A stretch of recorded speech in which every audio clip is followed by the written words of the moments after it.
नमस्कार. आज माझ्या 31 डेज चॅलेंजचा हा तिसरा दिवस आणि खरं सांगायचं तर आजचा दिवस खरंच मला खूप काही शिकवून गेला. आज माझे दोन्ही सासरे खूप दिवसांनी घरी आले होते. घरात पुन्हा एकदा हसण्याचा आवाज घुमला, गप्पा रंगल्या, एकत्र चहा झाला आणि काही क्षण असे होते जे मी कॅमेऱ्यात कैद नाही करून ठेवू शकले. पण मग हा विचार आला की हेच तर माझ्या प्रवासाचं खरं कारण आहे. आपल्या आयुष्यातले साधे, सुंदर क्षण, खरे जे काही वर्षांनी फक्त आठवणीत राहतील ते कॅमेऱ्यात जपून ठेवायचे. हा चॅलेंज फक्त रोज व्हिडिओ करण्यासाठी नाही, तर हा चॅलेंज ना स्वतःला सिद्ध करण्याचा, आळसावर मात करण्याचा, लोक काय म्हणतील हा विचार सोडण्याचा आणि प्रत्येक दिवसातील सौंदर्य शोधण्याचा आहे. खरं सांगू का, सुरुवात करताना थोडीशी भीती वाटत होती. कधी वाटत होतं कोणी पाहील का, कोणी सबस्क्राईब करेल का, माझे व्हिडिओ लोकांना आवडतील का. पण मग असं वाटतं जर मी प्रयत्नच नाही केला तर माझं स्वप्न पूर्ण कसं होणार.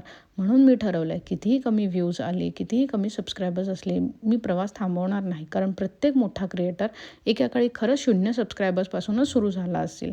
आणि कदाचित आज हा व्हिडिओ पाहणारे तुम्हीच माझ्या उद्याच्या प्रवासाचे साक्षीदार असाल.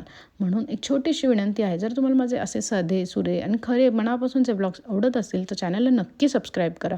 तुमचं एक सबस्क्राईब, एक लाईक आणि छोटासा कमेंट माझ्यासाठी खूप मोठं मोटिवेशन आहे. तुमच्या प्रत्येक कमेंटमुळे मला असं वाटतं की मी एकटी नाही, माझ्यासोबत माझं छोटंसं कुटुंब आहे. चला तर मग 31 दिवसांचा हा प्रवास आपण सगळे मिळून पूर्ण करूयात. उद्या पुन्हा भेटूयात एका नवीन दिवसासोबत, नवीन आठवणींसोबत आणि नवीन उत्साहासोबत.